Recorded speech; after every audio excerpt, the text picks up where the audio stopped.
Hey everyone, this is Steven here, back at it again with another video. In today's video, we're going to go over my biggest sports card pickup of all time, which was around $1,800. We're going to talk about some of the things that happened behind the scenes in order to make this purchase possible, and then we're going to show off the card that I picked up. But if you enjoy this type of content and would like to see more in the future, please feel free to hit the like button and also subscribe. So now that I got all of that out of the way, we can get into the actual video here. I did want to say that I hope everyone is having a great Saturday and weekend so far.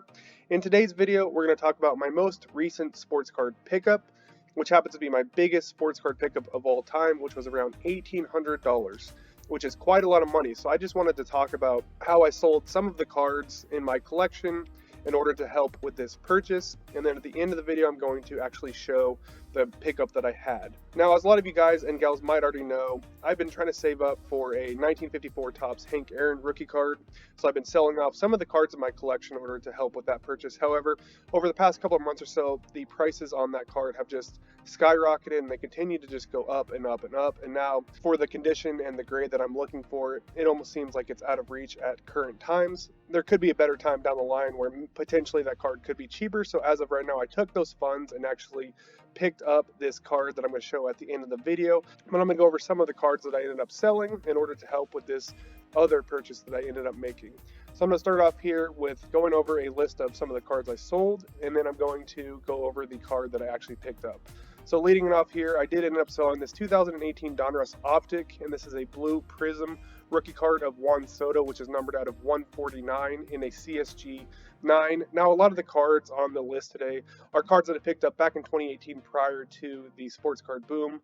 So the profit margin on these cards are going to be pretty big for some of them, at least because I did pick these up prior to the COVID boom. I definitely wouldn't be able to make as many good purchases in the current sports card market as of right now, but I did want to go over some of the cards that I sold. And I ended up getting this one for $18. It was about $5 raw, and then I paid $13 for CSG degraded, so total all in buy price for this Juan Soto rookie card was $18. I ended up selling this for $285, and then when you include the eBay fees, I assume 13%, so the total money I got for that sale was $248, so the profit and loss, including fees, was about $230. The next card I sold was this 2000 Blaine's Charizard Holo PSA 7. Picked it up for $156, sold it for $325 after fees, about $127 in profit. The next card I sold was this 2017 Topps Chrome Prism Refractor of Cody Bellinger in a PSA 9. I picked this one up for $22, sold it for $55. Including fees, the profit on that was about $26. Another sale I had was this 2018 Topps Chrome Green Refractor rookie card of Raphael Devers. This is the photo variation of him running out of the dugout. This was in a PSA 9. I picked this one up for $120, and I ended up selling this for $320. So after fees, the profit on that was about $158. And then I also sold this 2003 Lebron Bazooka gold rookie card. This card was raw. I picked this one up for $250, and I ended up selling this for $250, which after fees was actually a $33 loss. These are some of the main cards that I've sold over the past couple months or so, mainly to go towards the Hank Aaron rookie card fund. But in total, for these 5 cards, I spent about $566, and they all sold for about $1,235, but after fees, that left me with about $1,074, which is about $508 in profit. But again, a lot of these cards are cards that I picked up back in 2018 before the boom, so I definitely would not be able to make this sort of profit margin in the current sports card market environment today. But that did leave me with about $1,100, and I did make about $200 from YouTube, so that's about $1,300 that I had to play with for this sports card fund, which is a really good starting point and helped out a lot with this recent pickup. So now that we kind of went over some of the sales that I had, now I'm going to switch over to the camera and actually show the card that I picked up. So now that we have the camera set up and went over some of the recent sales I've had to help out with my sports card fund, I did want to briefly touch on some of the reasons why I sold those cards in particular, and then we can get to my actual pickup. Now, the main reason why I sold a lot of those cards, I'm not liquidating my whole sports card and Pokemon card collection or anything like that, but the main reason is just due to the fact that they were mostly duplicates. For example, I have this 2000 Pokemon Blaine's Charizard, and this is in a PSA 8. I sold a PSA 7 of this. Felt like I didn't need a PSA 7 and a PSA 8 of the same card, so I ended up selling the PSA 7 of this. The Raphael Devers, who I still believe is a great third baseman on the Boston Red Sox, I ended up selling his Topps Chrome green refractor in a PSA 9, but it was a photo variation. I like this green rookie card. This one's also serial numbered out of 99. This one's in a PSA 10, and I like that this image here matches his main flagship rookie card, so I ended up keeping this one, and I sold the photo variation green rookie card of Raphael Devers.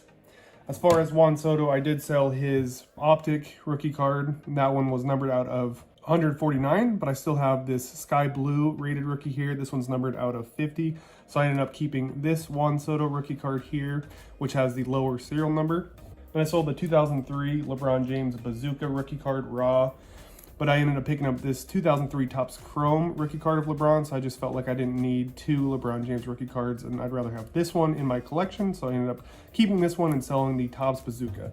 So those are some of the main reasons why I sold those cards in particular, is just due to the fact that I had other cards of the same player or Pokemon that I ended up liking more, so I ended up selling those ones. But again, some of those sales, along with the YouTube revenue that I've made throughout my YouTube history, left me with about $1,300. So now we can talk about my recent pickup. I have been really trying to beef up my vintage card collection, as it is really lacking as of right now.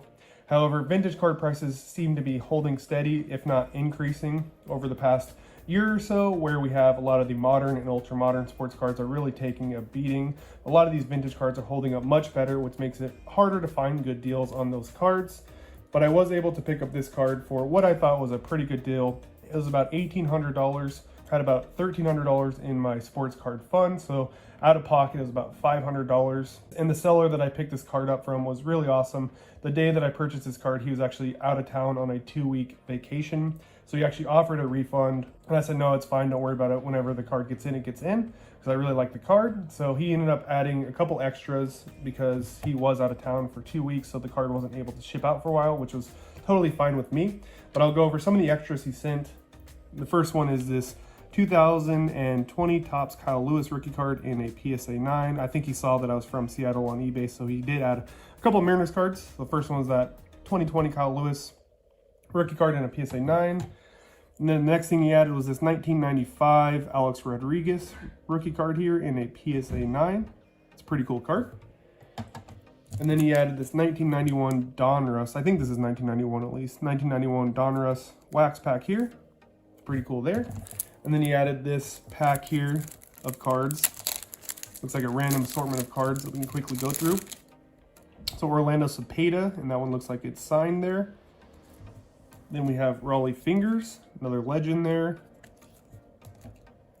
Jim Hunter. And Chris Bryant, and this one's serial numbered out of 318, looks like. So again, these are awesome bonuses. Really nice of him to add those bonus cards in.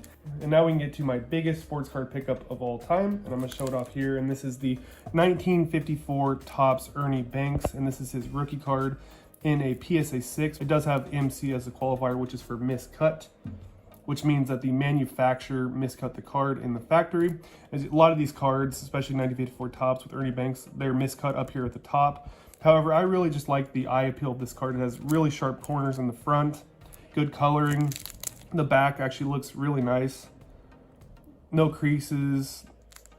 Corners look really good in the back. Just really good coloring. Overall, just a really good eye appeal on this card. And it was miscut up there, it does look like. However, a lot of the Ernie Banks cards that are miscut, the cut is actually through the Ernie Banks lettering, so you can barely see that. This one does have a full Ernie Banks text on the top. There is a little bit of white above the Ernie Banks, but overall, I just really like the eye appeal of this card. Now, with a 6 MC or miscut, technically the value of the card, and it really depends on the card, but technically the value actually with an MC drops it down to 2 grades. So in this case, the value of this card is around a PSA 4, and I was able to pick this up below PSA 4 pricing, but again, I just really like the eye appeal of this card. Really good corners, good coloring. Just a sharp and clean looking card, so I was willing to get the MC. I know a lot of people don't like picking up PSA cards with qualifiers, but I just thought that this was a really sharp, good looking card with good coloring, good corners, good centering. Overall, just a really good eye appeal on this card, so I did End up getting the PSA 6 with the MC qualifier on it, but again, the value of this card is closer to a PSA 4. But again, this was one of the biggest sports card pickups that I've ever had. Let me know down in the comments what you guys think.